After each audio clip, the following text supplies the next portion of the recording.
Hello, hi everyone. It's been a while.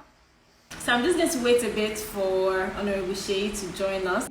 Thank you so much for honoring our invitation. We're very, very honored. We're very, very honored to have you here and learn from your wealth of knowledge. I can't wait for everyone to know how humble and amazing that you are. That we don't have a lot of leaders like you. And this is not even. I'm not even trying to wash you. This is like honest Hmm. playing truth. Because you know Yeah. you like to wash me, Ife. Okay. Thank you so much for joining us.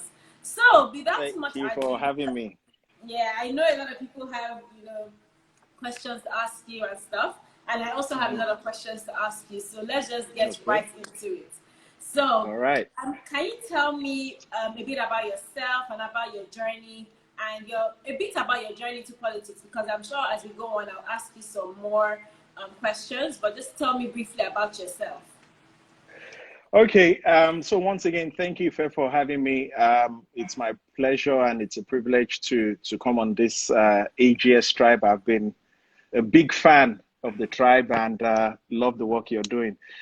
So Seyi Adisa is the name. I'm a lawyer by profession, and I currently represent about 250,000 people in Afigio State constituency at the House of Assembly.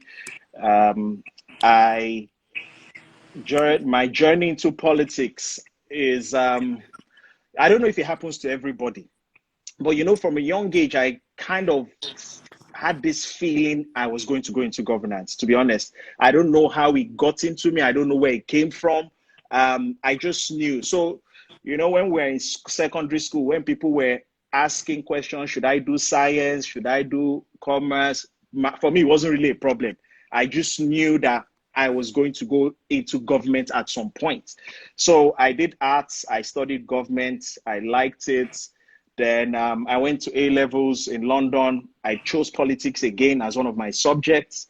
Then at that time, I started researching what do political leaders, study at university. What do they do? And I figured that a lot of them actually studied law. And so I decided to study law as well. Like, okay, let's prepare. We don't know when it will be, but let's start preparing. So studied law and then went to law school as well. And at this time, my plan in my head was just like, you know what, let's become a lawyer first. Let's, you know, if you like, become successful at the law, then you now transition into politics. So I went to law school in England. I was going to start working, but then something happened. I couldn't start. So I had to come back to Nigeria. That was a downtime in my life. Every time I think back, that was a part of me that you know it always it's deep because I was almost going into depression then. I had worked so hard to had gotten to where I'd gotten to at that point of my life, and then everything sort of crashed. But came to Nigeria, said I wasn't going to do law anymore. I wanted to become a businessman, and my dad forced me to go into law. I said no, went back and forth. Eventually, um, I got back into the law. That's another story. A friend of mine wanted me to meet his bosses that were lawyers, and I met them. They liked me. They wanted me to work with them, and that law thing came back up. So I decided to work or come back into the law. Um, did law school in Nigeria, then started my law firm. Then around 2011, I got a call from somebody I'd gone to law school with in England. And the person said, Shay, what state are you from? And I was like, I'm from Oyo State. And I was like, are you a lawyer? I was like, yes, I'm a lawyer. And the person said, I'll call you back. And then called me back like 10 minutes later and said, please send me your CV. And I'm like, what's going on? Tell me what's going on. And so my CV was submitted um, at the time to the former governor of Oyo State. Then he said he wanted to see me. I came in, and then he asked me to go for an interview with KPMG. Went for that interview. It was 2 hours, grilling and all of that. And eventually they recommended me to become his private secretary. And that was 2011. That was how I came into politics as an appointee I was the principal private secretary to the governor. Now, what's interesting is I never called myself a politician. You know, we're technocrats in politics. We are not politicians. We are the intellectuals, you know, and that was my stance for like the first 4 years. But you know, the more I got involved, the more I started seeing how things were. I realized that look, politics is huge. Politics controls almost everything we do in this society. One policy will change education, one policy will change health, one policy, you know, and for me, because this was something I had envisioned, what I didn't think was I would have had this opportunity this early on in my life. I thought maybe when I'm 50, then I'll come into politics, but I'm 28 and I'm in politics, you know, and it was a big shock for me, but I rode the wave. I learned. I was, you know, going through all the lessons. One of the things I remember, my very first day at work, I was asking God that, God, look, what is this young boy going to do in this place? If anybody knows Oyo State politics, you will have heard of Amala politics, you'll have heard of Ibadan politics. And then what's this 28-year-old boy going to do in this place? And God just said, look, you're here to learn. So throughout that process, I was learning. And by 2018, when everybody was saying, okay, 2019 is coming, what's next? I said, look, God, what am I going to do next? My law firm would not reject me, so I can always go back to my law firm, or do I venture further? And I just felt like, look, you can do more, you can impact lives, you can really help people. And that was how I got into the full-time politics. So no longer do I say I'm a technocrat. I'm a politician.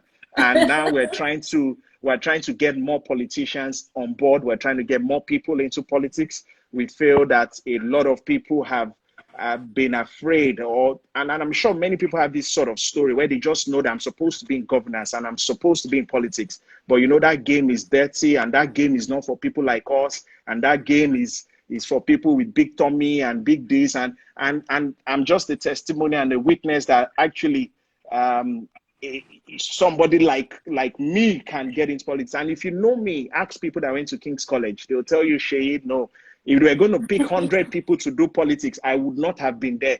You know, I didn't look like it. I was too quiet, too reserved. But here I am. I feel I'm fulfilling purpose. And I feel now the journey is about getting more people into politics as well, so that, you know, we get the right people in the right places. Fantastic. So that's me. I love that introduction. I love the introduction, and I can't wait to delve more, you know, into it. Okay. So before we even continue, I just realized that I didn't talk about what AGS Tribe is, because some people would have come from your page. So let me not just assume that everybody knows what AGS Tribe is. So AGS Tribe, in very few words, is a platform that connects women to each other and to opportunities like grants, fellowships, jobs, scholarships. We pretty much want to empower women. We believe that women have a lot to contribute to nation building. They contribute to the society, contribute to their communities, and they're made not just to feed their households, they're made to actually feed nations. So I'm even excited that we're even talking about, like, the person here is even a politician, because, you know, it just further, you know, amplifies what we're trying to do. You know, we don't even have enough women in politics. We don't have, you know, we feel like, you know, women, we don't have the financial muscle, we don't have the energy, we don't have, you know, so many things that you need, you know, and I'm sure we'll ask him all the questions we have about, you know, women in politics and all of that as we go on. So the next question I have for you is, all right, did you have any mentors and sponsors on your journey?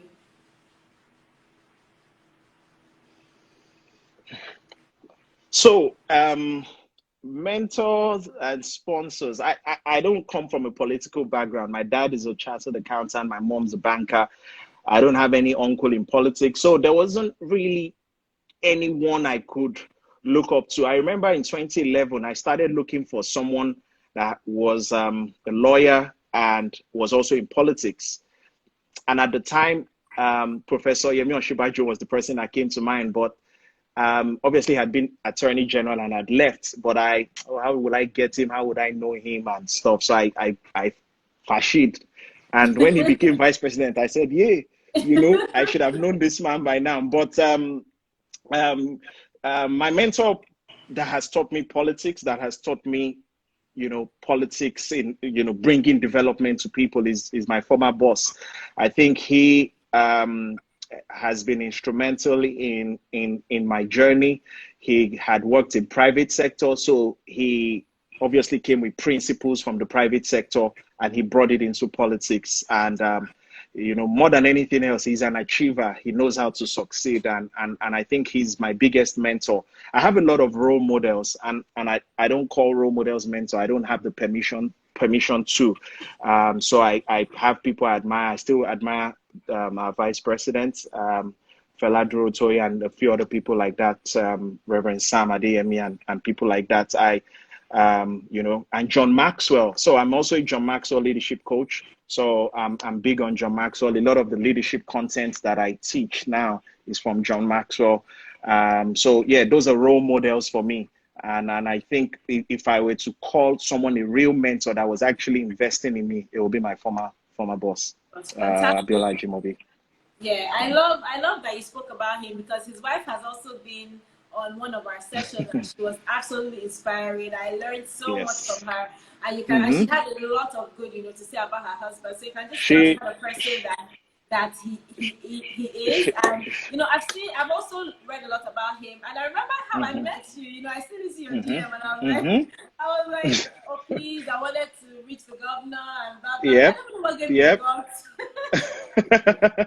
Yeah, very daring, but if you don't try, you don't get. So yes. So you can imagine now, and here we are, while now, just saying and things. So sometimes you have to shoot your shot. Yes, so you have to shoot your shot. Okay, but so I always tell people that Mrs. Ajimobi is actually, for me, more of a politician than my boss. She understands politics. She's very savvy, and she's an incredible woman. She knows how to balance many things at the same time. She's super amazing. Now I call her mommy, because I'm just I don't know how you do the things you do. But yeah, she knows her stuff. She knows her stuff. Yeah, she does. Yeah.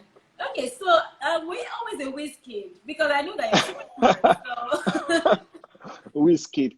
I won't call myself a whiz kid. I work hard.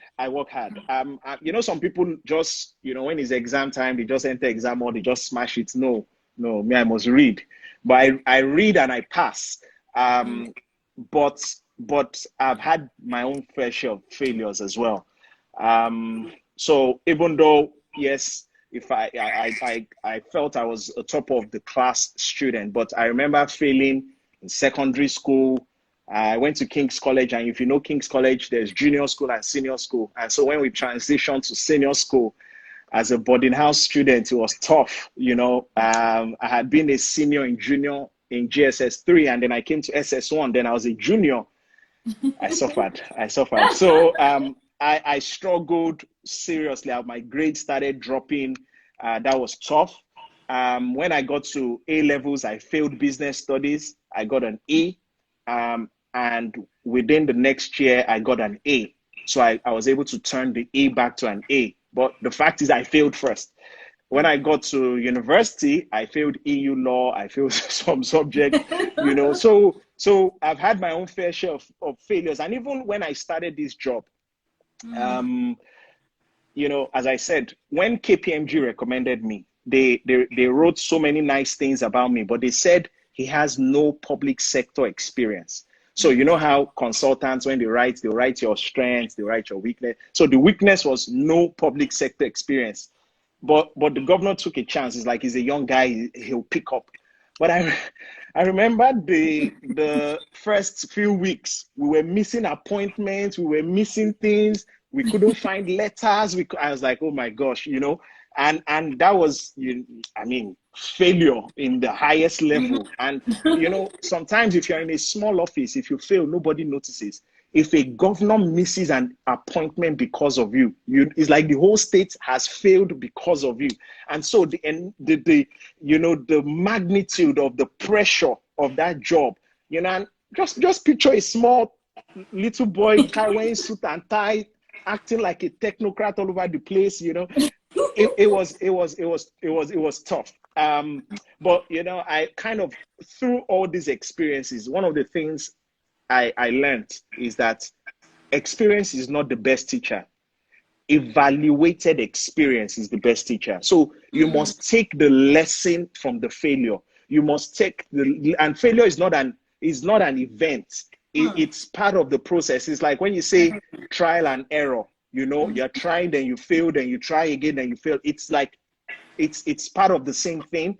And for me, every time people talk about failure, I feel that failure to you may not be failure to the world. So people are looking at you and they feel, oh, you should get 100 over 100, but you got 70 over 100. So they'll tell you failed.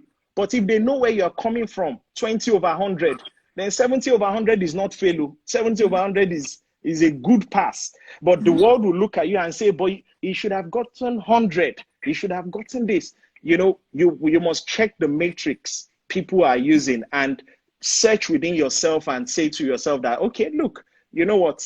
I didn't do well enough. What can I learn about it? And how do I get better? So that's how I see failure. I remember recently I wanted to try Facebook Live for my constituents. And I was like, Facebook for people in Afidjo, like how are they going to receive it? Then what are they going to be saying on it? Politicians always watch the audiences they go to. You are not sure if the audience is going to be hostile or not. So you don't put yourself in audiences that will go hostile on you. So Facebook is, it could be anybody, it could be anybody just typing anything, trying to embarrass you. So it was a big issue, but I said, Che, what's the worst that can happen? You'll fail, you'll try again. And I did it, and it was a huge success. So that's how I see failure. Failure is one of those things that it's part of the journey. You fail, you test, you fail, you learn, you improve, then you try again. That's how the system should work. Otherwise, you won't do anything. And that's my own take. So no, not risky, but we work hard and thank God for grace. Fantastic. Love how you spoke about your first few weeks in politics, because that was going to be my next question. Like, what was your first experience into politics? But you've already covered that. So I'll just move into the next question. So the next question I have is, my dad is very involved in politics. From when I was born, he's been like a politician and everything. And I know that the work hours in politics are not a joke. Like I see people in his house, or because we used to stay back in Lagos and he was primarily in Ogun State, and I see people there lining up, waiting for meetings, from morning till night, and I wonder, like, when is this man going to sleep and all of that? So how were you able to deal with the long hours in politics? And it can take a toll on you. Okay, so tell me about the behind the scenes of that. Sorry, I didn't hear the last thing you said. No, I said how tell me about the behind the scenes of the long hours in politics. Like, how does it work?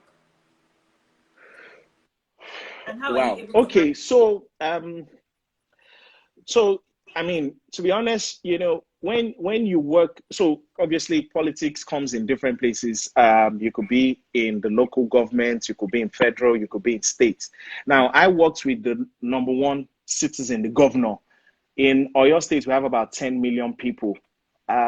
So you kind of, there is no normal day. You know how in the private sector, you could say, I'll see the MD of this, then I'll see that, then I'll do this, then I'll do that. It doesn't work like that, because you wake up and you hear a tanker fell and 10 people died and your whole day has changed. Or you come into school and then you hear something happened in a school or in a hospital and X number of people had issues, and the whole day just changes. Or they tell you somebody died, somebody big died, and everything changes. Or the president wants to see you guys in Abuja and everything changes. So we kind of just had to adapt. My boss sometimes will make us stay till 3-4 a.m. and he'll say, I'm training you people, you are young boys, I'm training you, this is part of the training, yeah, I think it is what it is. Luckily, coming from, if you've kind of come from commercial law, we work long hours. So I had come from the law background, whereby when I was serving, I remember closing as a copper at 12 midnight, at 1 midnight. So I wasn't too phased about long hours. I had come from a commercial law background that we're used to long hours. So that wasn't so much of an issue for me. I mean, I didn't expect it that early, but yes. And I just kind of took it in my flow. You know, you kind of know, okay, when it's 10, I'll eat. When it's 2, I'll snack. God will the rest will be prayer time. May God let this man finish on time. May his wife call him at home so that he will let us go, you know, because if he doesn't go, nobody goes, that sort of thing. So that's how it is. We just kind of, you know, you keep going. And, you know, I remember there was a day we left the office at 5, and I got home and I was saying to my wife, Oga can't come into the office before 12. By 10 o'clock, my man was in the office. In fact, you know, when he had been into our offices to check, he had gone to check who had come into work. And all of us were like, we left at 5 now, a.m. How can he come in at 10? He was there. He had. So when we got there, there was no, oh, I was in, I went to buy something. No. We just, sorry, sir. I'm very sorry, sir. You know, that was the only thing we could do at that time. But yeah, it's part of the system. You work long hours, and it comes with the terrain. Obviously, there were other people that were working in politics in other departments that by 6 o'clock they are home, or by 7 o'clock they are home. But if you're going to work with you know, the chief executive, then yeah. And now that I'm in the House of Assembly, I kind of control my time, but you come to realize that even when you control your time, it doesn't work like that. You don't always have free time, because, you know, there are meetings you still have to do. There are things you still have to do. There are places that you know you have to go to. So all of those things make you work 24 hours, but you need to balance it. Now, the difference between then and now is that now I control my time, so I can balance it a little bit more. Then I didn't have any control. You know, it's always what the boss wants that we do. Mm-hmm. And that just really shows you, you know, how dedicated you are to service, because it's not easy. Like, even if, you know, sometimes it's easy to want to work with the governor and all of that, but it's not everyone that can do it, no matter how much you want that kind of life and that kind of access. So it just shows that you were actually dedicated to winning, no matter what came your way. Okay, You so know, if there's always a price tag to everything. yep, Trust me, there's yeah. always a price tag. I watched Usain Bolt's video on my last trip to the US, and you know, the hard work these guys put in. You don't know you know the champion, or you see the champion in the ring, but you don't know what makes him the champion. Is the long dedicated like hours he has put in at the back end that makes him a champion in the ring. So everything we're going to become in life, you know, is going to take work. And John Maxwell will say anything that is worthwhile is uphill. You're going to have to go uphill. You're going to have to work for it. Fantastic. And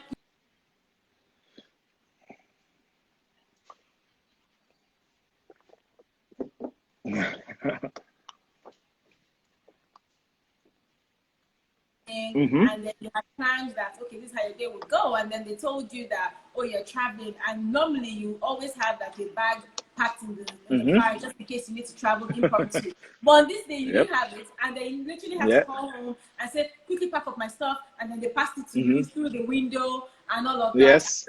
you know, up and about. So how have you been able to manage your family, like balance your family? Because I spoke to your wife as well, and she was saying, oh, that there are days that she won't even see you, even when you're in Ibadan. That she won't even see you. So do you think that, you know, having a supportive spouse whenever you're in politics is very, very important to your success? Because there's some people that don't really understand that. They'll be nagging, oh my God, you're not calling me, you're not doing this, so I can't see you. What are you doing? Are you with a girl? You know, it's all kinds of things. So what is your experience with that? So, you know, let me start with the more recent experience.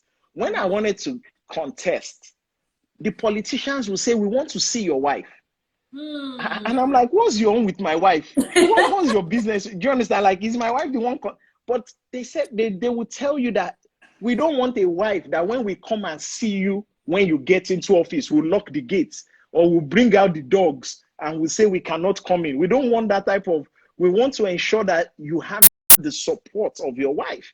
And Yeah. I used to laugh at it like, these people are funny, but obviously they must have been speaking from experience. You know, it is full blown. Whether you're a man or you're a woman, you should not go into politics without the support of your spouse.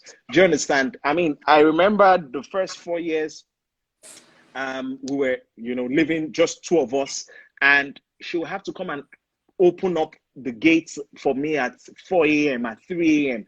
And that was tough for her. I know it was tough. And, even now, sometimes you still have to work late. But the key thing to it is that, you kind of have to ensure that you have their buy-in. So what I didn't say in my story is that when I wanted to get married, I told my wife, I said, look, I know you think you're getting married to a lawyer, but deep down, this lawyer is going to become a politician tomorrow. The point is we don't know when, but this is something I've had in my heart for a long time.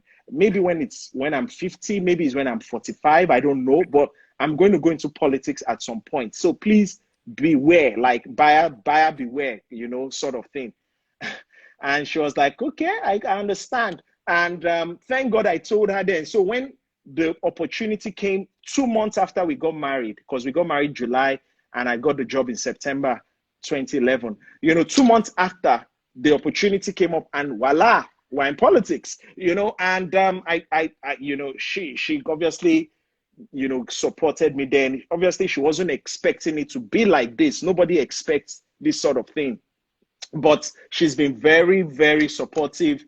And sometimes you have to bring people home. Sometimes you have to, have political associates or friends come to your house. Imagine your wife or your husband saying, no, they should sit outside, they shouldn't come inside. Or imagine your spouse saying, no, I'm not going to give them anything to eat or to drink. It's spoiling your political career. So you need somebody that is going to stand with you, that understands the vision and is going to support you 100%. And for me, that's what she's been.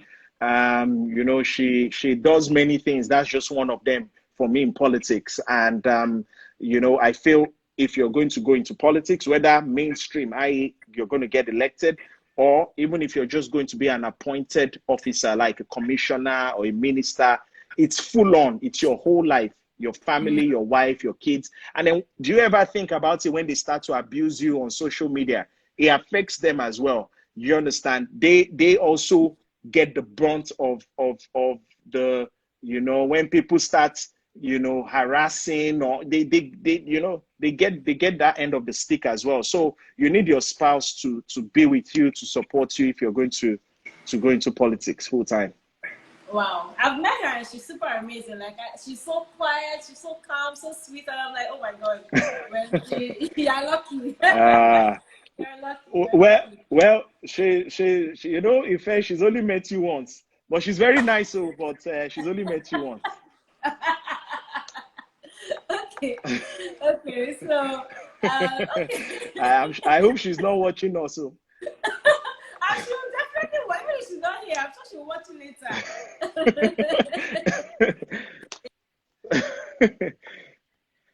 Yeah, she's nice and quiet, but she's very firm. Yeah, that's good. That's all.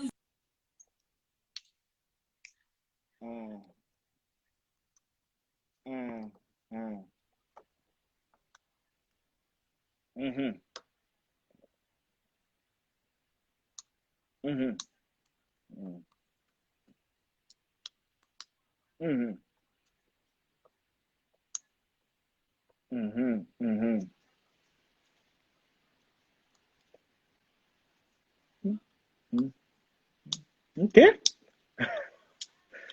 Women don't necessarily. Once you start doing these long hours, or once you start having to meet with other people in politics or other men in politics and stuff like that, do you think, and even having that financial muscle and all that, do you think that is a major deterrent on why women don't necessarily like to go into politics? Because it takes a toll on you, like you said.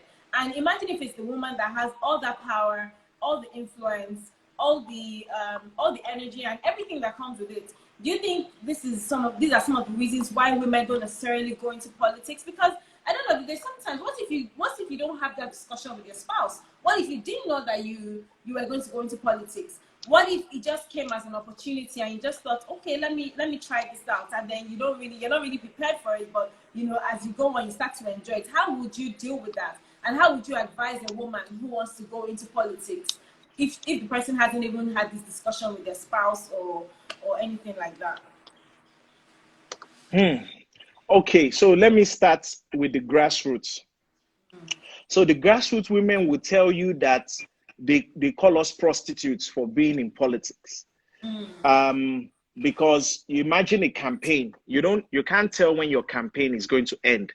You might think we'll be back by 6 and you're out till 11, and they'll say, they think we are prostitutes because we are doing politics. We want to show them, and it's tough.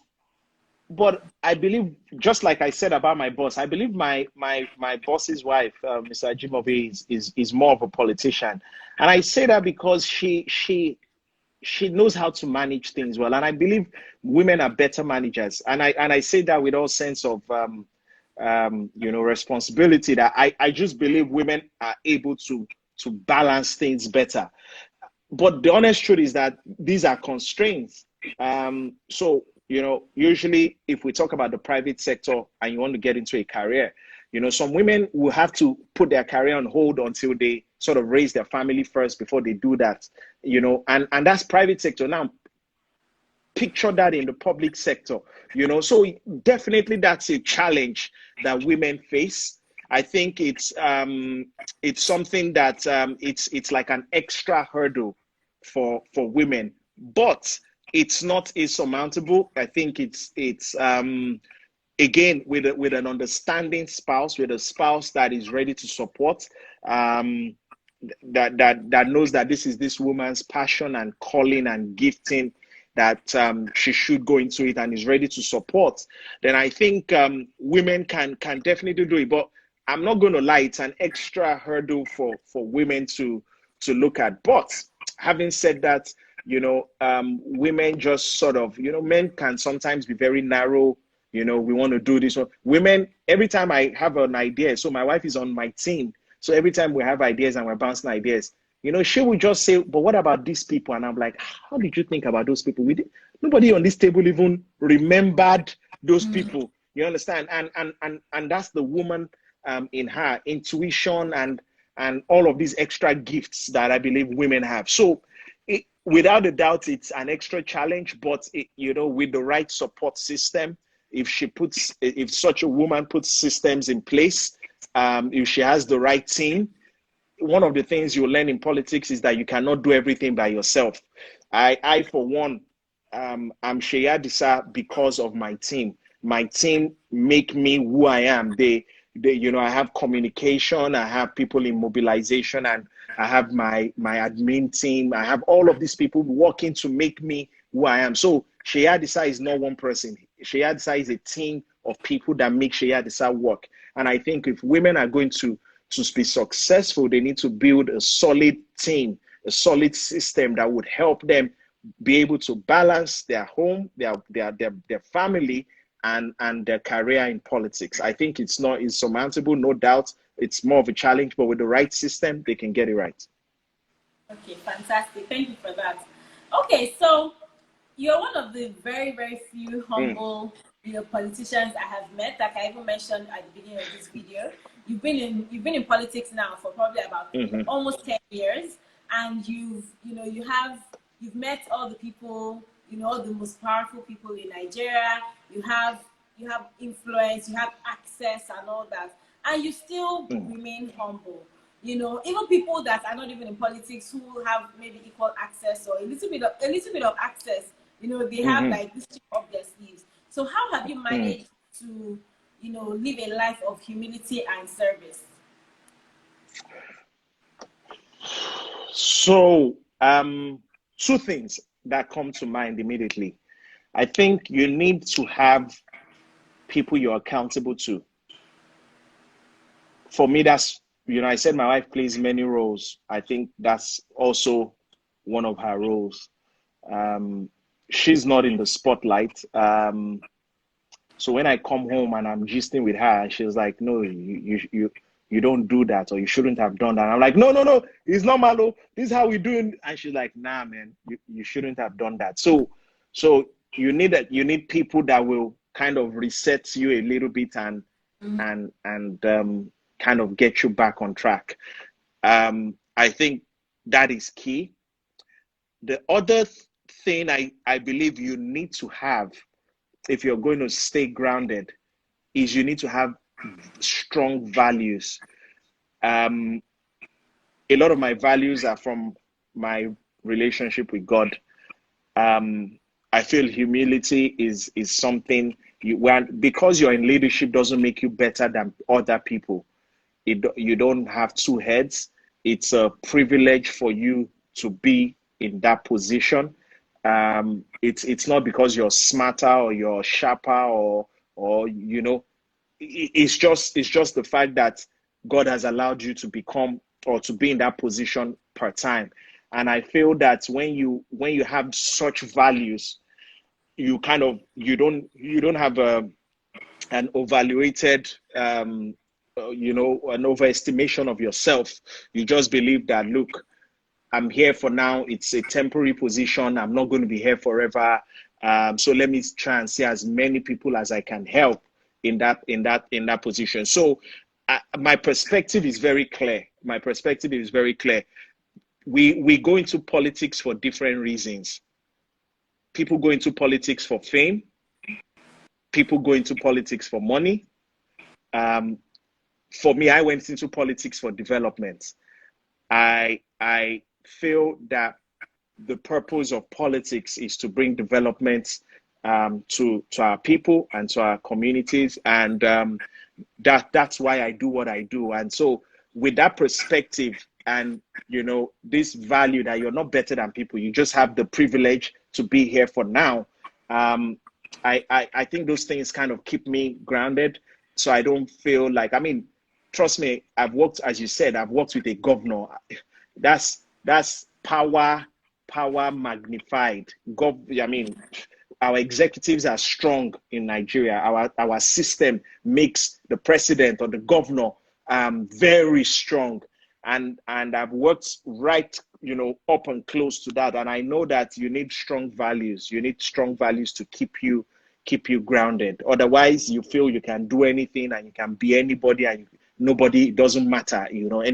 Anything goes.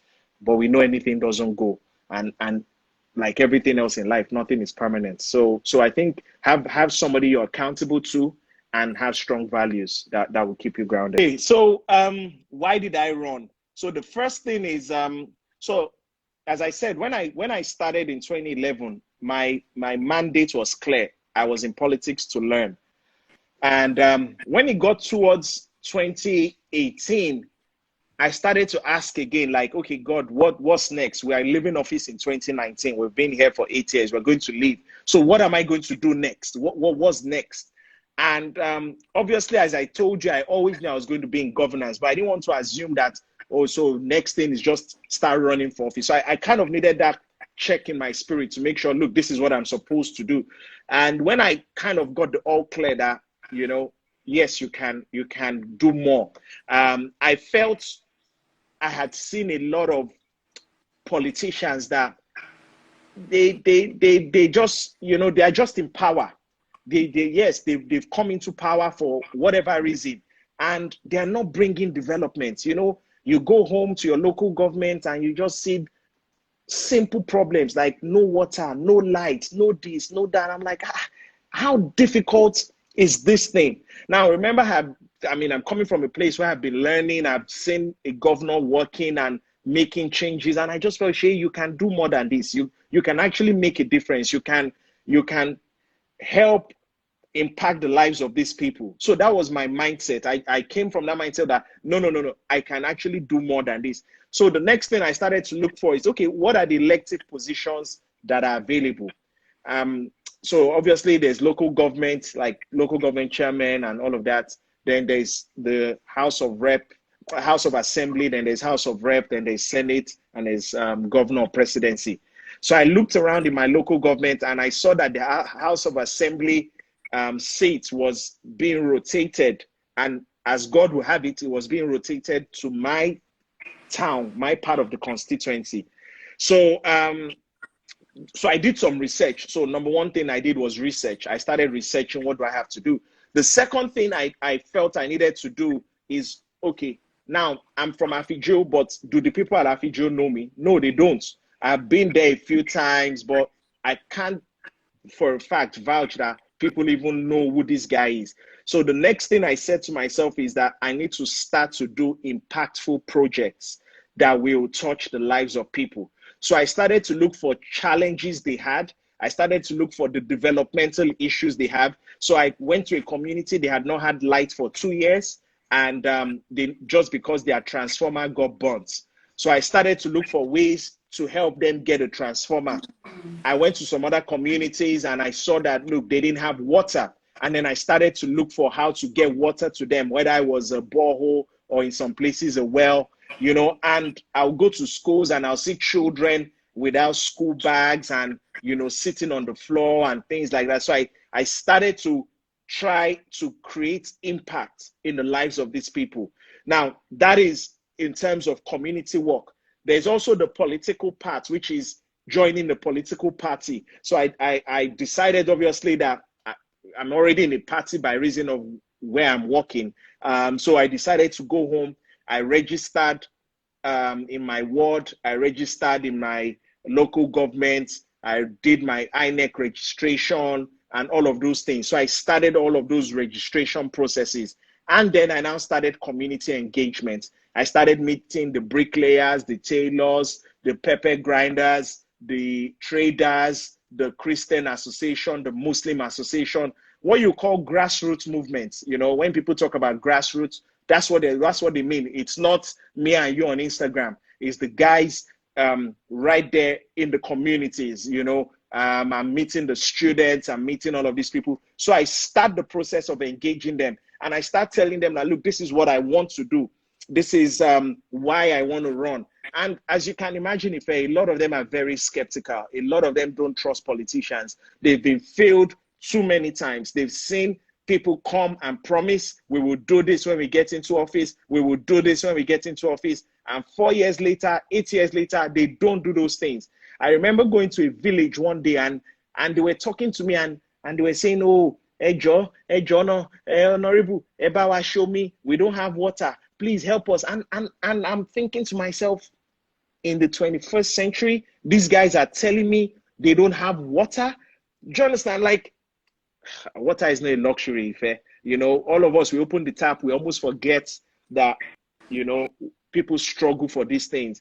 And then they will tell me things like, we don't have our bath every day because we have to walk, you know, about in almost 1 kilometer to the nearest village where they have water. And I'm like, this can't be right. Like no, this should not be. So those things kind of put a fire in my spirit that, look, we're going to do this thing. We're going to go after this thing, and we're going to try and, you know, make a difference in the lives of these people. And that's been my journey since I've been in office now for 11 months. Next month will be my 1 year in office. And that has been my mission. Now, as a lawmaker, my role is making laws, but it's much more than that. You can't sit there and say, oh, you know, you guys elected me just to make laws. I understand that leadership is about adding value. It's not about title. It's not about position. So my job really is to bring value to these people. And that's what I've been trying to do, you know, through collaborations, through partnerships, through engaging private sector and all of that, just to make sure that we bring development to the people at the local level so that their children can go to school, so they can have good hospitals, so that they can have water like you and I, so that they can have light and their children can use internet and all of those things. So that's why and what I have been doing since I've been in politics. Fantastic. I love that. So what I want to know now is the 18 months of campaign. How was that? So did you face betrayal? Did you face fear? You know, were you very tired? Because you still had your job. and you are now campaigning. So I'm sure you were awake more. Maybe you were sleeping Mm-hmm. for an hour a day. So can you Mm-hmm. tell us about that process, that 18 months of Mm-hmm. campaign, Mm-hmm. or however months? I'm assuming that's 18 months, but how was that So, process? so, so let me start from sleep. I used to like sleep. I used to. I'm not sure I sleep so much anymore. So my average, my model was I'll get home approximately 4 a.m. I will sleep till 7. I will be up and out of the house by 8. I will be in my constituency. So my constituency isn't in Ibadan. My constituency is outside Ibadan. It's about an hour from Ibadan. So I will be in my constituency by 9. I will have meetings between 9 and 12. And I need to be back in the office because I didn't resign until about, I can't remember, I think I resigned about 60 or 90 days before my election. So I'm working during the 18 months before, as you were, I was still working. So I needed to be back in the office before my boss got in. And my boss usually would have meetings at home first before he comes into the office. So I'm saying that I'll be up by 7, out of the house by 8, be in my constituency by 9, have meetings 9 to 10 to 11 to 12, then head back to the office by 1. And most times I'll get there like 10 minutes before him. I'm like, whew, that was close, And then he comes into the office and we just act like he doesn't even know have been out. So he goes on, oh Seyi, where are my appointments? Where is this and where is that? And I'm like, okay, sir, and I'm bouncing and I'm going. But I've been out there for 3-4 hours talking and meeting so many people. So that was my model. And one of the things people need to learn is there's politics even in the party system. So the party, for me, I feel they had their own candidates. They had the person they wanted. I look like a foreigner. Where is this guy? Who is this guy? He just comes from Ibadan and feels, he's not one of us. So I had those challenges, and that's another story. But throughout the campaign, I was meeting people. In the campaign, I once saw somebody brandish a gun. I once saw somebody tell me, that in our place we use jazz. We don't use guns, we use jazz. I had somebody tell me, you know, we have a calabash you need to carry, and you need to drop it at the intersection. And if you can do that, people will like you and they will love you. So those stories you hear, they are not far-fetched, but one of the things you need to know, and I spoke about it earlier on, and I think this is a good time to reiterate it, is your value system. Please, it's not do or die. Do you understand? And at the end of the day, I want to come and serve people. I want to make their lives better. So it's not by force. Now, in the place of jazz, it wasn't a problem for me because I had a team of friends that were praying for me. I had the prayer team, like people that I know they were praying day and night, like this guy will not fail, kind of thing. So I felt I had spiritual cover. Then when it came to things like guns, that one there is no, you can only not assume it. But it, until we read those things out of our system, they're there. But for me, I was always working with security. I had applied for security cover and all of those things. And let me tell you something, that some of these things are there to prevent people from wanting to come in. Some of these things, they magnify it so that people like you and I would not want to come into politics, so that we would stay and say it's not possible. And we will sit on the back end and say, no, it's too dirty with me, I don't want to go. You understand? So, it's, if you like, it's some of the things they put there to make entry into the market difficult. And then in the place of the calabash story, we the same calabash on election day, that person was not even in support of us. So I keep telling people that, God forbid, imagine you had carried the calabash. Do you understand? Because eventually the same person that you thought was on your side was actually against you. Do you understand? So you need to, before you come into politics, have your values.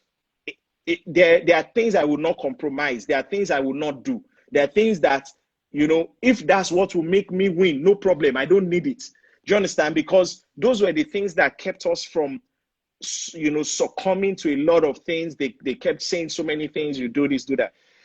So, but I tell this part just so that people know that these things are real. They come in politics. It comes as part of the terrain, but it's not something we cannot surmount. As I said earlier on, a lot of my work was dealing with the people. I wanted to reach the people. It's not about dropping money for the politicians to give it to the people, because it doesn't always get to the people. So I was going to the people.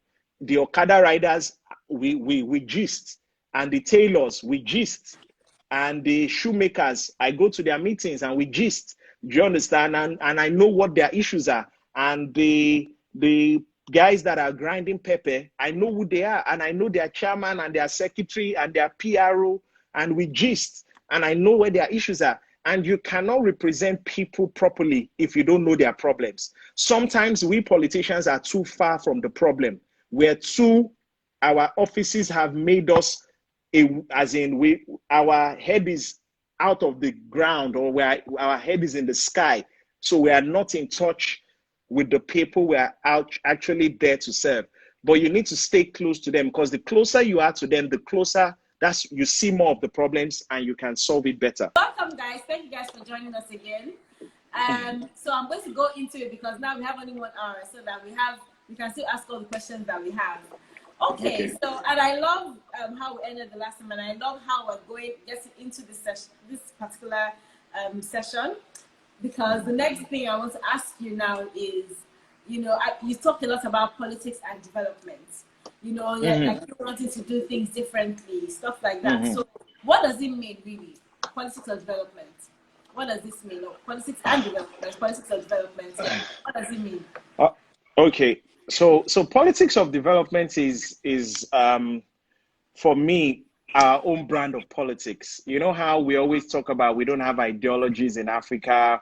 We are not really conservative or Republican or Democrats, or we don't have those things. And I'm not surprised, because the stage of our development process, I'm not sure we've reached that stage yet. And what do I mean? I believe that right now, the biggest challenge we have in Africa is development, and so the only ideology we need is development.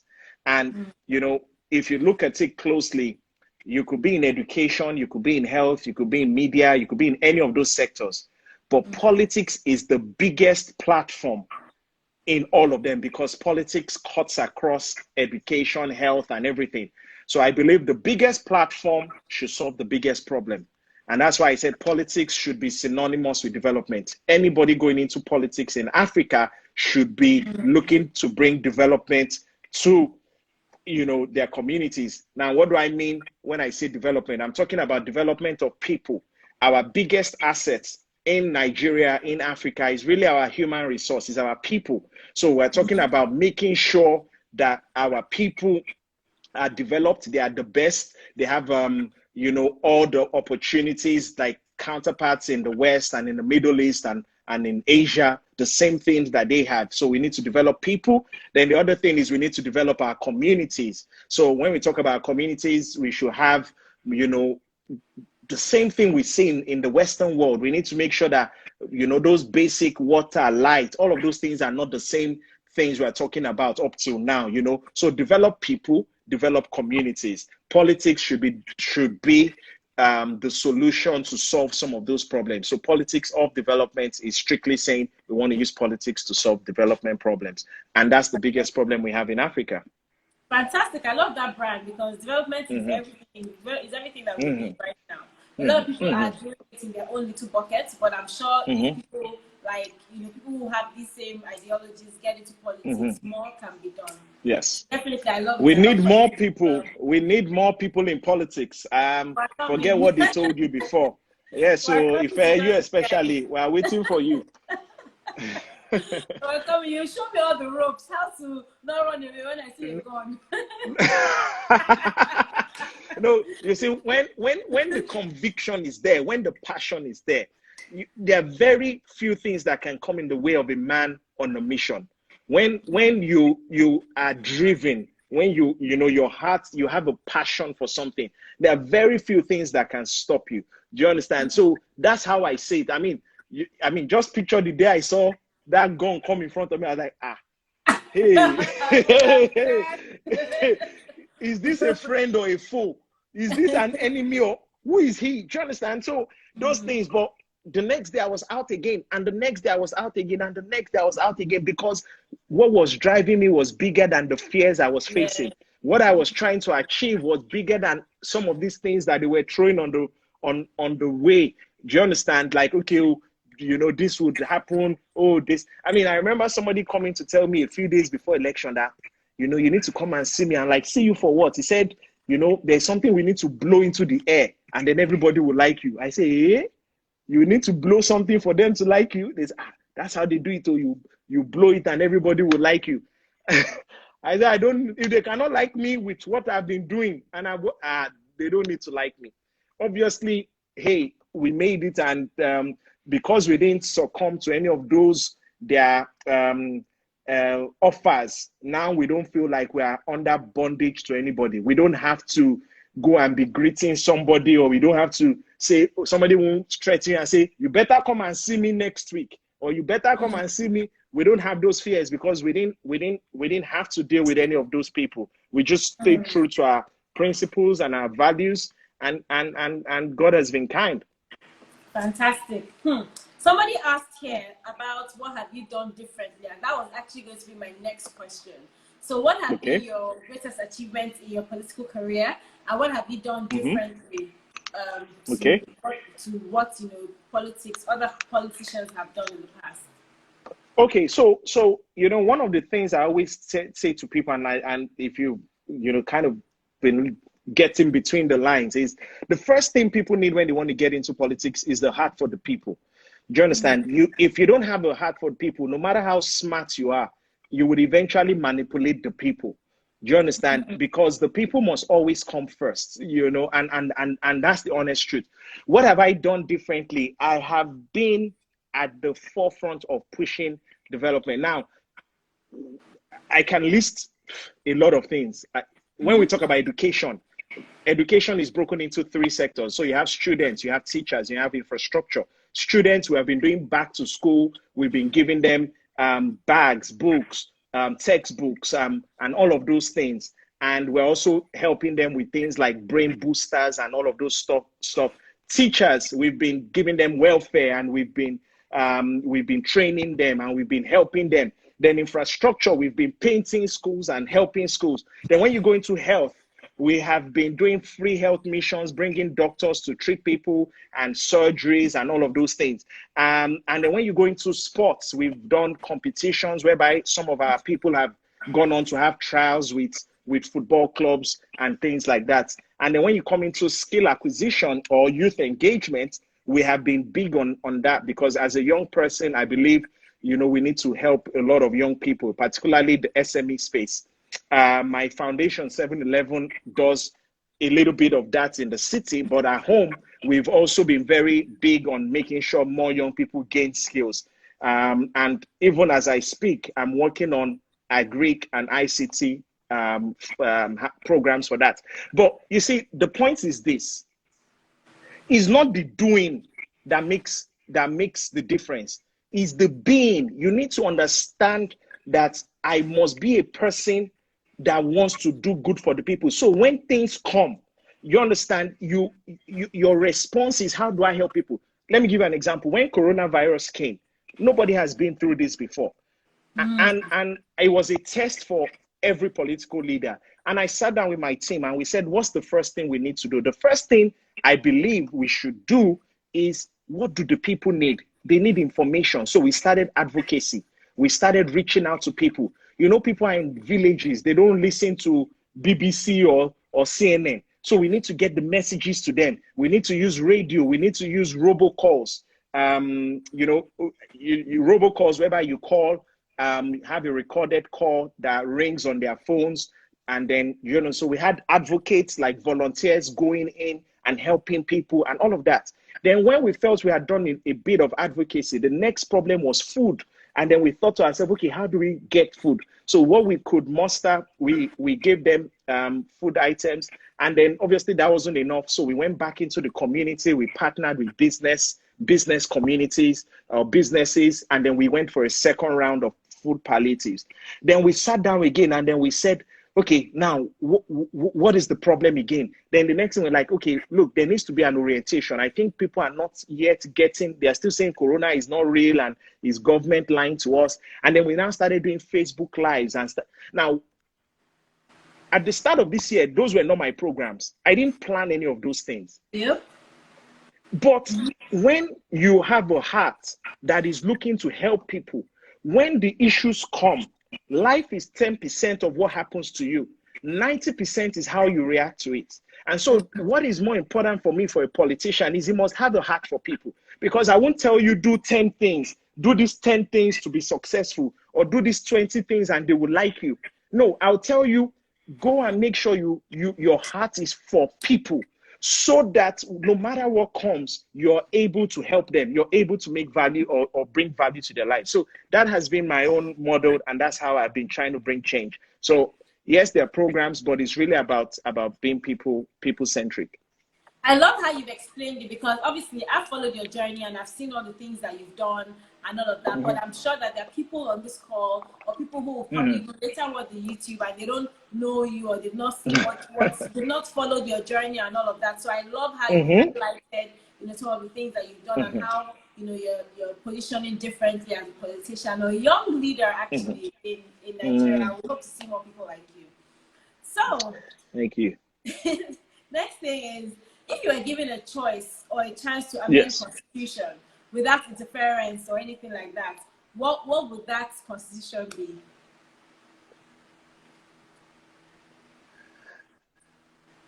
I think I would like us to have a real federal system, whereby the power at the center is reduced and the states have more power. Let us bring our own development out. Let's stop this level of dependency. Let everybody work harder to provide for themselves. Let the money that you make is what you guys, you know, spend back. And that way everybody becomes more productive. Yep. Right now, because everything comes to the center, some people can be lazy. It doesn't matter. My federal allocation will come. Do you understand? And I think if we had a weaker center but a more powerful state, then we will see more development, and IGR will increase. A lot of things will increase, and lives of the people will be better. Obviously, then they can now start talking about regions and things like that. But I think primarily the unit must be stronger, and the unit is the state. So if I were to do something in the Constitution, I would reduce the power of the center and I'll give the states more power. So development can come faster, and it will be based on our strengths. So Kano will develop based on the strengths of Kano, and Oyo will develop based on the strengths of Oyo, and Cross River would develop based on the strengths of Cross River, because we're all, you know, we all have different things in our localities. Fantastic. I love that. And I saw a comment here, and she's also in politics as well. She said that's the best thing she's heard in leadership. Fantastic. Thank you, Marilyn. I saw that comment. Okay, so thank you. So what's your best advice to women and young people generally who want to go into politics?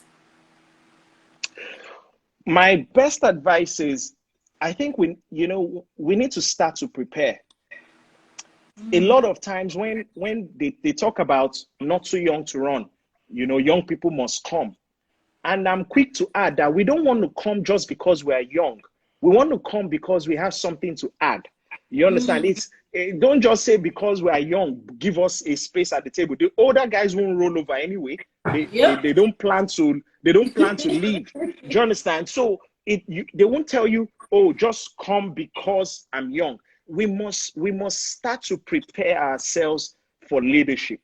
We need to start to, and there's a difference. I heard the leader, I think it was Sam Chand, was saying the difference between preparation and planning. Preparation is what you do long before the event. Planning is what you do closer to the event. So if somebody wants to contest in 2023 now, he needs to start to prepare. Start with the heart, because as I said, we all go into politics for different reasons, different motives. You need to have a heart for people. And it might sound like a broken record now, but I have dealt with politicians. I know politicians. I have eaten, slept, drank, done everything with politicians. And I know for a fact that we have different types of politicians. And I think it's important that, because you hear things like, oh, why do people change when they get into office? Why? He was like us before, and now he has changed. He doesn't remember us anymore. You need to remember your why. You need to know why you're going into this thing. Your why you must never lose your why. Let me put it that way. You must have a heart for people, and that must be your why. And the more you see issues, and things like that, you kind of have the passion to want to do more. And then the other preparation you need to do is in terms of capacity. You need to start to develop your leadership skill. You need to start to develop, your competence, your intelligences, your emotional intelligence, environmental intelligence, your mental intelligence. You need to start to develop yourself. Excuse me. These are two things you need: the heart and the hand.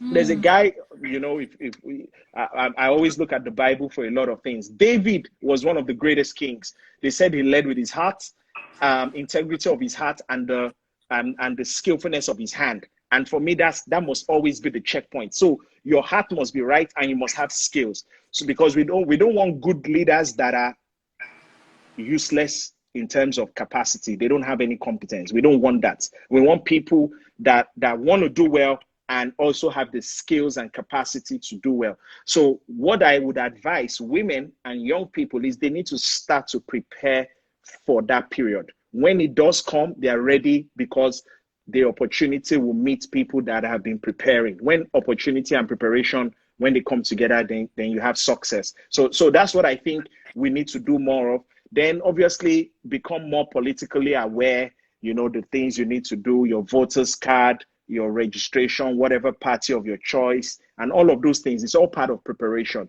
We need to start to prepare. And, it doesn't matter whether you like politics or not. Politics will affect you, whether you like it or not.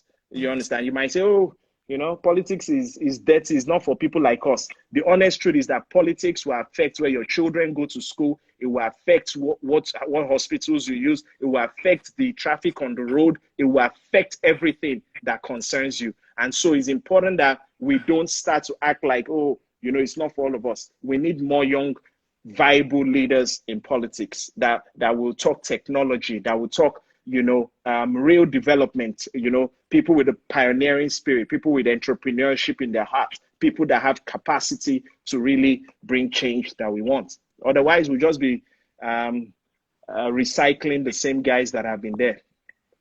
Fantastic. I love that. Okay, so I also wanted to ask, what is your greatest failure? What's the biggest thing that's happened to you since you've been in your current position?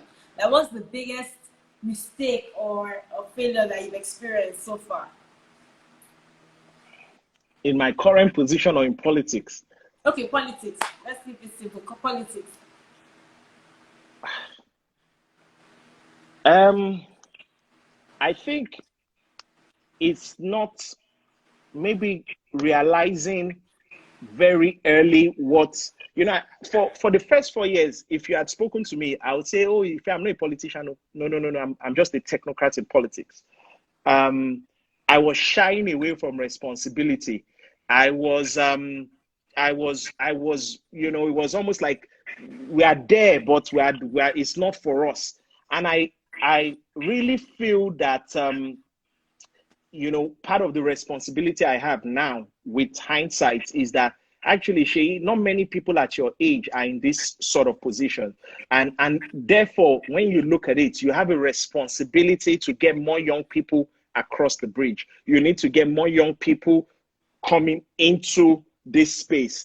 They want to, they have the passion, they have the drive, they have the capacity, but they don't know how. And that's what I feel I need to do. So I feel for a long time I was running away from what I knew or what I should have been doing. Because I think back, what if I started engaging the community 8 years ago? What if I started, I would have done more. I would have been more. I would have, you know, I mean, it's not too late. So I'm trying to change now. But people, I was just the guy going like, let's just do our own thing and go. But that's selfish kind of thing. You need to actually help other people become more and do more. And I think that's for me, I think is something that I didn't do enough of. In my current position, I've only been there for 11 months. And I've sort of continued what I believe strongly in, which is development. Everything I've done, my bills that I've raised in the house, it's about entrepreneurship for SMEs. My motions as well, it's for young people. It's trying to create technical education and vocational skills and things like that. I'm all about trying to help more young people develop themselves, because development is not just communities, it's also of people. Yeah, thank you for that. Fantastic. Yeah. Okay, Yeah. so final question from me before we go into the questions from the audience, and I'm happy that we're Yeah. right on time. So if you guys even have questions, you can put it in the question mark so that I can just put it up and then he can see it. I'll read it out as well, because Okay. just for people who are coming on the YouTube channel, because all these questions wouldn't show. So guys, just put in your question in the question mark so that I can read it out to him. So what advice would you give your younger self? That's the last question from me. So my younger self is you forget it's not about you. It's not really about you. Again, I worked with the governor for 8 years, and I didn't even want people to know me. Do you understand? I just wanted to be me. I opened my Instagram page about 2 years ago. I was just And I this found you. introvert that didn't want to. Yeah, but I am understanding the power of collaborations. I'm understanding the power of being out there, being a voice. I'm understanding the need that, look, people are looking for those that have gone before. You understand? John Maxwell will tell you a leader knows the way, goes the way, and shows the way. I've been privileged to have, well, I know the way to an extent. I'm going the way, but I'm not showing anybody the way. I've just been in my own corner, like let us just, do you understand? Let's just be going. And I feel, I really need to. I would tell my younger self that if I had to replay things, I would have started much earlier. I would have started trying to reach out to people more. I would have started collaborating more. I would have started looking for how to partner with people, being out there more, and stop all this. So is some of us are supposed to be quiet, and some of us is it's selfish. There are things that I know that are not for me. There are things that I carry that are not for me. Most of the time when you have gifts, they are not for you. They are for people, do you understand, around us. I just saw one of my colleagues in the Lagos house.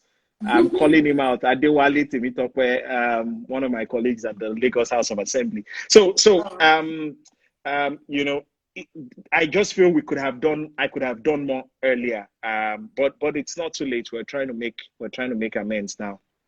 Fantastic. Someone also wrote in the comments that, so were you prepared before, or was it something, so did the skills you had acquired before come into play while you were in politics, like while you got into the office, or did you find that you learned more on the job?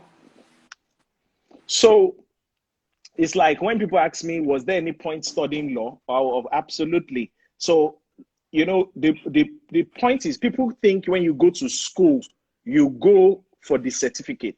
You actually go for the skills. So one of the things I'm using now is my advocacy. I get up on the floor of the house and I speak. Now, that's a legal training. I have been trained to speak in public. So that skill I gained from the law. Another skill I'm using now is analytical skills. I gained that too from law. So when people are speaking, I'm able to analyze things and I'm able to, this guy might be lying. No, this guy is saying the truth. You understand? I can analyze better because of that skill.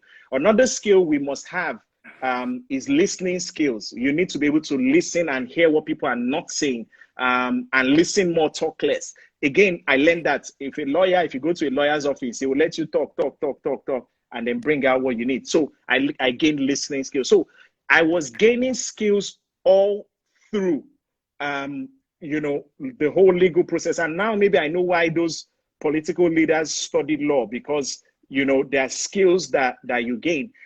But you see, I cannot underestimate the skills I have gained from working with my former boss, the former governor.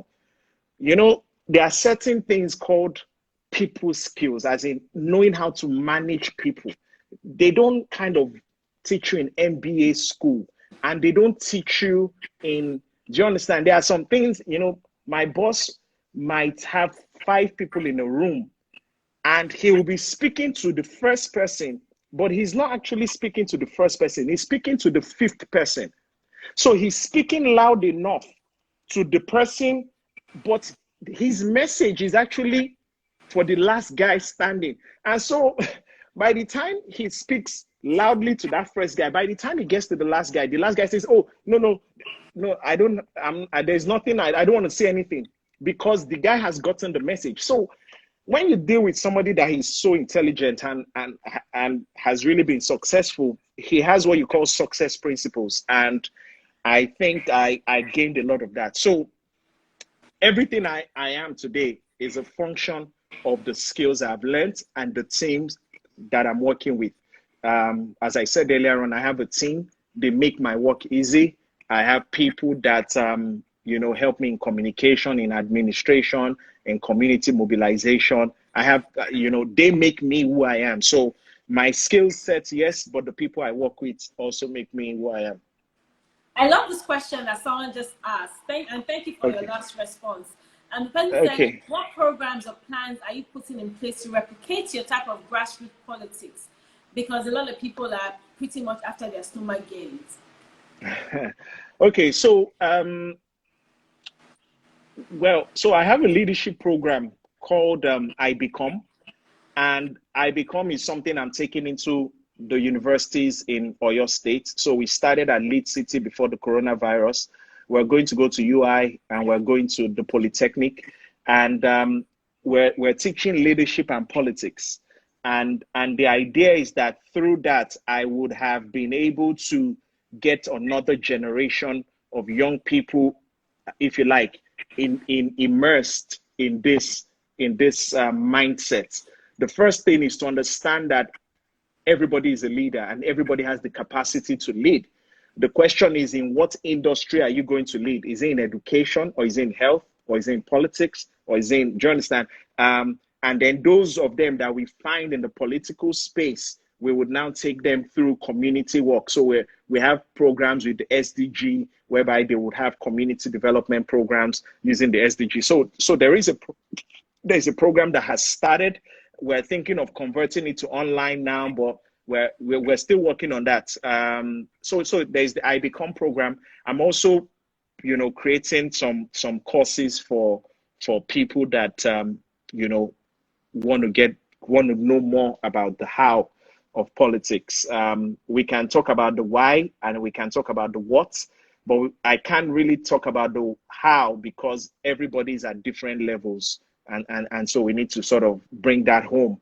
And those are some of the things I'm thinking about at this stage. I don't really know that there are people in government or in politics. And so we definitely need more, we definitely need to hear about you guys more. We definitely need to see you guys on social media more so that we can ask you direct questions, So yeah, Yep. So someone is asking if you have specific interventions for women and girls in your constituency. Oh, I love that. Yes. So do you have that? Yes. When I mentioned education, one of the things we discovered that a lot of, maybe in Lagos, maybe in Ibadan, the demographics are slightly different. But in my constituency, the ladies are, whether they go for teaching, NCE, and what I would call, not top of the range programs. So one of the things we're working on is to teach young girls in school ICT, STEM skills, so coding and things like that. How to become programmers and skills like that.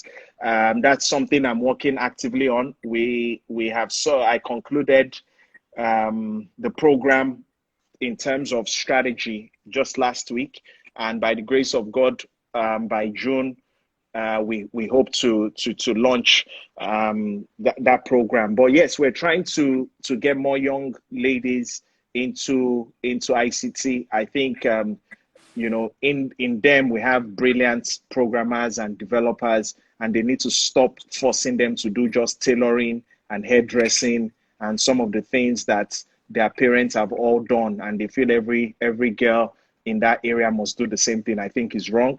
I think they have the capacity to do a lot more, and we need to provide that platform or that opportunity for them. It is interesting. So I'm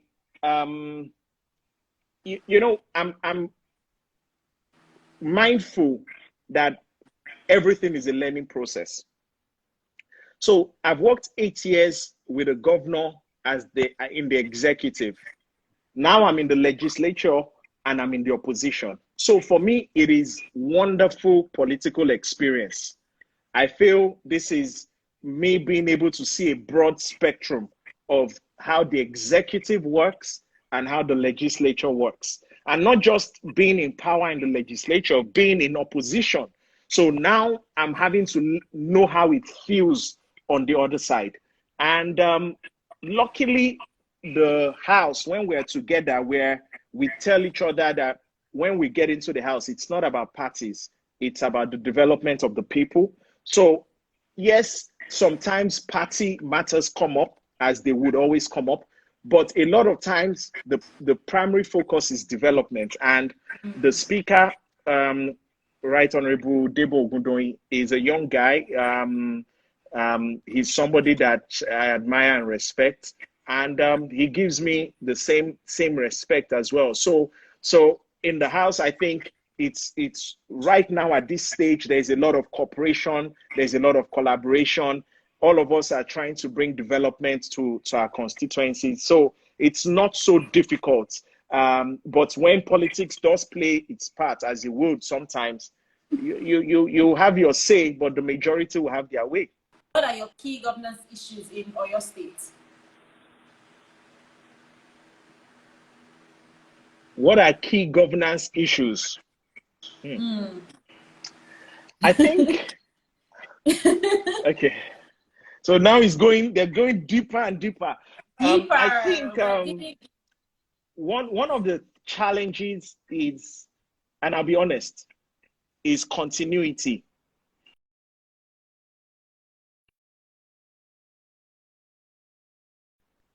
Was leaving office.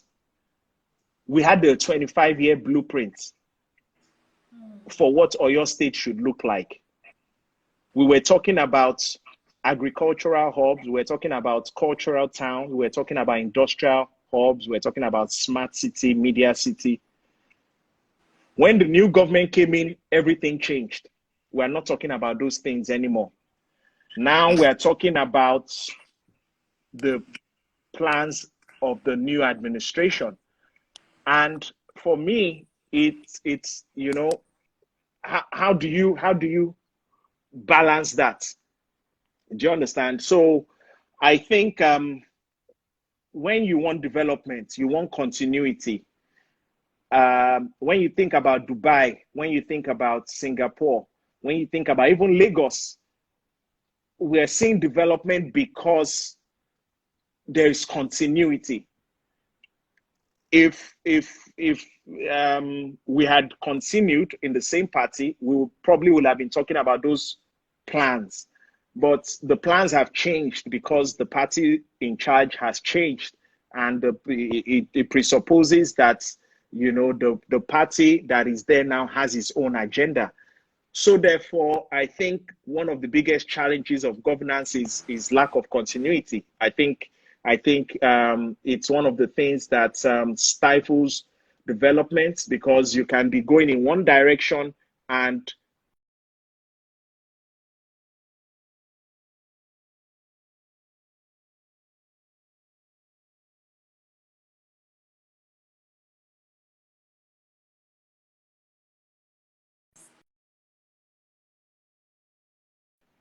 I don't know what's happening. Okay. did you hear me, Ife? I'm not sure if you're. Did you hear Yes, me? yes, yes. Yes, I did. Yes, I did. So did you hear me? Yes, yes, I heard you. I heard you. Okay, okay. Okay. So next question. Do you think politics in Nigeria will bring about development?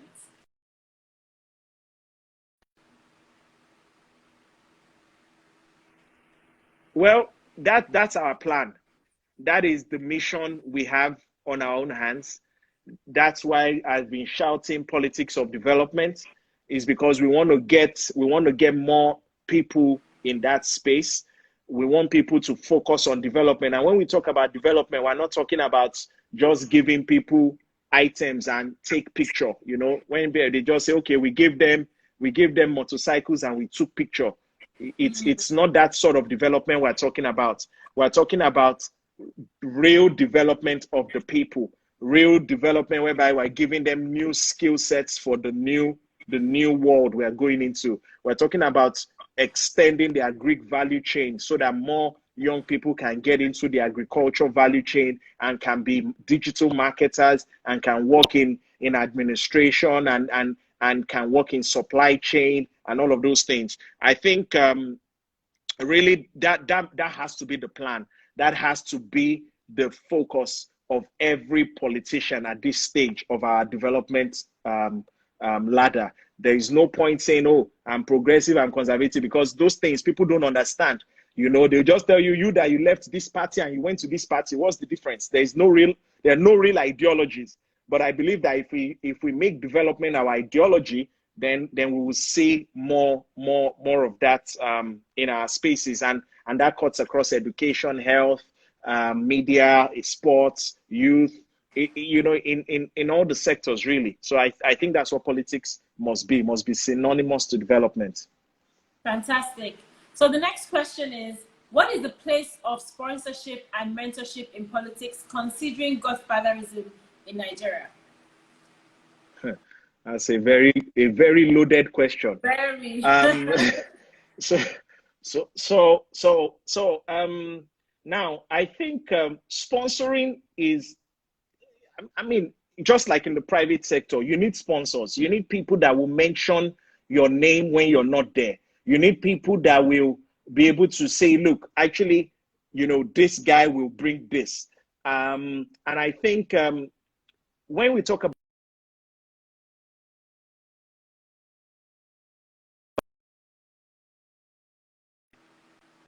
in Nigeria, in terms of a godfather imposes people, so a godfather will impose you, and then you have to, if you like, keep reaching out back to the godfatherism. I don't have a godfather. I have a mentor, and my mentor is not the one to be saying bring this to me or bring that to me. I feel godfatherism really is, it could have been a form of mentoring, but it's in the negative side. And the fact is that we all need mentors. We all need people that will help us. We all need people that will show us the ropes. We all need people that will make you not make political blunders. We all need people that will teach us loyalty and integrity and character and things like that in politics. So I see the place of mentoring. I see the place of sponsorship. And I see what Gusitobi means about godfatherism, which is always the negative part. But I think there's also, we have some good godfathers out there that are looking to help the younger politicians do better. Fantastic. Lakule is going in tonight. He said he has another question. He said, do you think the House of Assembly should be a rubber stamp for everything the executive wants? And also, what role does the AURTW actually play in maintaining peace in Oyo State? So, National Union of Road Transport Workers. Oh Lord. Okay, so do I I'm sure you're not expecting this. If you have some politicians that have crept into our conversation. Okay. So NURT, and what was the first part? Do I think the executive is rubber stamp. Yeah. Okay, all right. Obviously, when as far back as when I was in secondary school, we knew that there are three arms of government. We have the legislature, you have the executive, and you have the judiciary. And there is a principle called separation of powers and, principle of checks and balances. And so the legislature is supposed to checkmate the executive. Now, the problem over the years is that no matter how tough you talk, your salary and your pay is in the hand of the governor. So if you shout and say, no, we will not do this, you still have to go back to that governor to sign your file. And that has always been the problem. So how independent can you be if your money doesn't come to you directly, if you still have to go to the governor to get your money? Thankfully, the president signed on Friday an executive order that said the legislature and the judiciary, the other two arms of government, now have what we call financial autonomy. So once the money is coming from Abuja, it gives each arm of government its own money. So no arm of government needs to go to the other one. So the judges don't need to see the governor to build their courts. Neither do the legislature need to see the governor to travel or to do anything they need to do. Now everybody is different, and that would definitely help checks and balances. So obviously the legislature should not be a rubber stamp, but before now, the system has not given us that total autonomy that we wanted. But I believe with what the president has said or has signed, I think things will have changed. Now, NURTW is an association like every other association. We must not give NURTW Honorable Adewale Temitope, he is in charge of transport in his own state. So I won't say anything I won't say much here, but NURTW is an association like every other association. We must not make them, they are not a security agency. They are not supposed to be in charge of our security. Do you understand? They are law-abiding association, and we must treat them as such. We mustn't make them become the kingpins or the people that control our society. Without a doubt, because a lot of people are into that transport business, they have influence, if that's what you mean. Yes, they have big influence. They have a lot of influence with a lot of people. But we mustn't start making NURTW like a government agency. It's not. It's an association with a constitution, with members, and with people, with democratic processes. And we must let them run without interfering with their association, and they not interfering with government. Fantastic. I love that. When we're running for election, there are different things to consider. So usually you have a research area, research and strategy. You would have mobilization. You would have communication. You would have finance. You would have different parts. Now, this is, I'm giving you secrets of winning election now. But it's like, an organization, you're going to have different parts. Now, the young person needs to ask himself, what part am I good at? You can become a fundraiser. You can say, I want to raise fund for this person that I support. You can say, I'm going to work in the communication team and volunteer. I know one of the people watching us, Gusi Toby, is a champion of volunteering. You can volunteer and become, in the communication space and become an advocate. You could be a volunteer going to drop handbills house to house, mobilization. You could become part of the research team, so depending on what that person brings to the table. Why I like that question is because that person believes they have something to offer, and Yeah. that's the position we must always start from. Don't ever come to a position of, oh, I don't have anything to do, I don't have anything to offer, because you have something to offer. There's so many parts of a campaign or of a campaign organization. You have security, you have finance, you have mobilization, you have a lot of parts. So the question is, what part do you want to play a role in and be a part of? So there are different areas you can play a part in.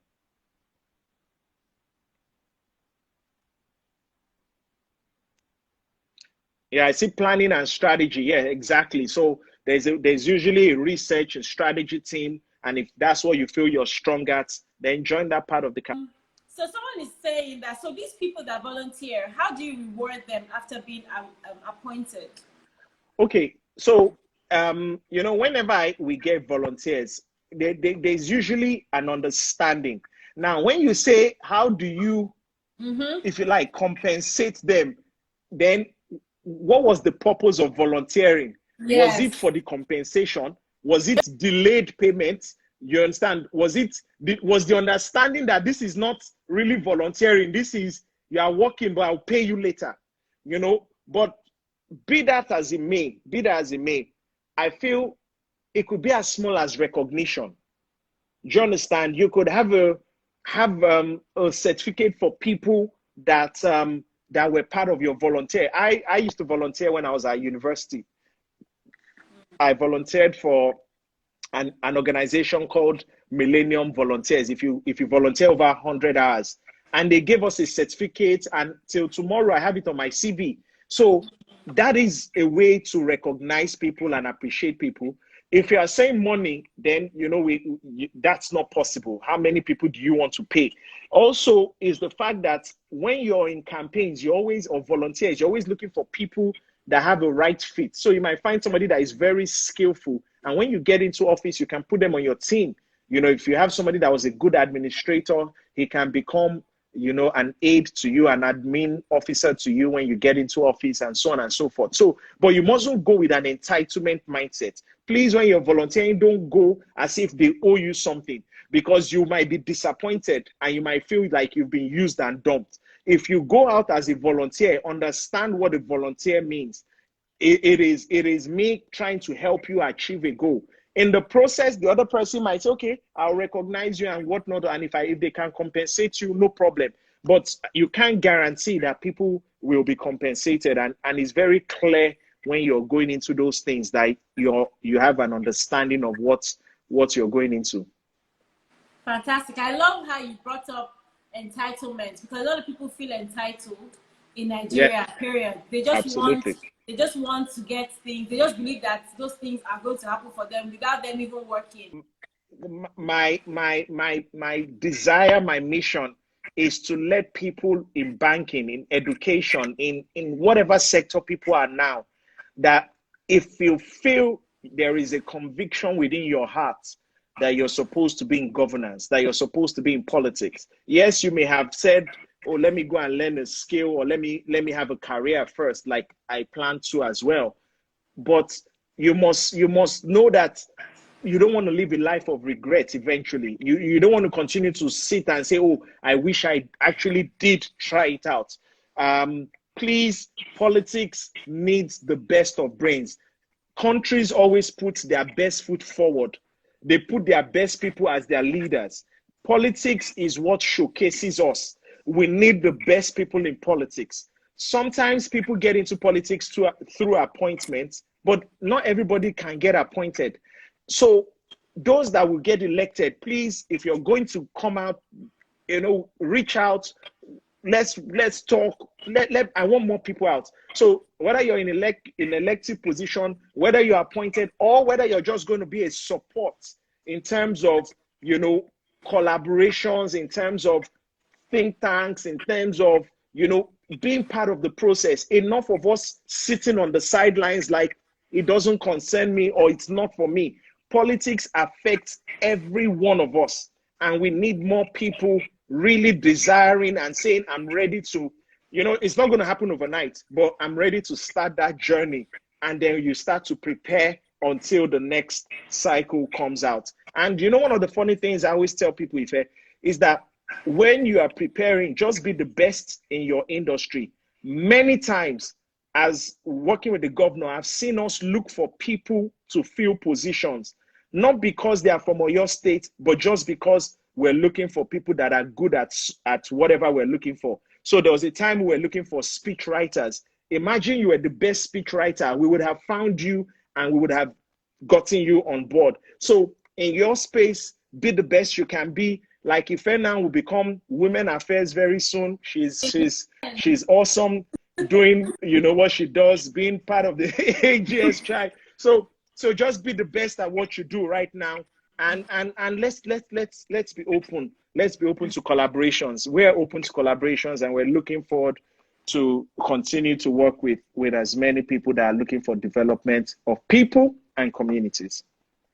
Fantastic. That was a very powerful end to our discussion. Thank you so much. I'm totally honored. Thank you for creating time out of a busy schedule to be with us tonight. We really, really appreciate you, and I'm sure everybody here feels the same way. So guys, if you're watching, please join our community. You can follow us on Instagram, send us a message on YouTube, comment. We'll also, like I said earlier, post this interview on YouTube. So please share with your friends and family and let them know what the AGS Tribe community is about. We're also about developing people, but our focus is on women. We, share information with women, where we advocate for women. We let women know that it's important for them to be empowered and use their power to do more. Don't just sit down and say, oh, I'm at home, and I'm doing this and I'm doing that. But be empowered, empower more people around you. Do things, join politics, be a good leader wherever you find yourself, contribute to nation building, contribute to your society. So that's all for me for tonight. Thank you so much for sticking with us till the end. I know that my interviews are always long, but I always like to draw information from people, right? And I know that I can't do it in an hour. I'll try. Maybe one day I will know how to, make this an hour long. Because I know 2 hours might be time consuming for people. But thank you for sticking with us till the end. Thank you to all the amazing people who joined us tonight. I've seen a lot of politicians and appointed people and stuff like that who have been here and who have been constantly engaging. I appreciate all of you. You guys are amazing, and I'm sure I'll connect with all of you as well. All right, guys. I'm sure it's just to cut off now. Thank you, Ife, for having me. I had fun, enjoyed myself. Thank you so much. I'm grateful. All right. All right. Good night, guys. Bye.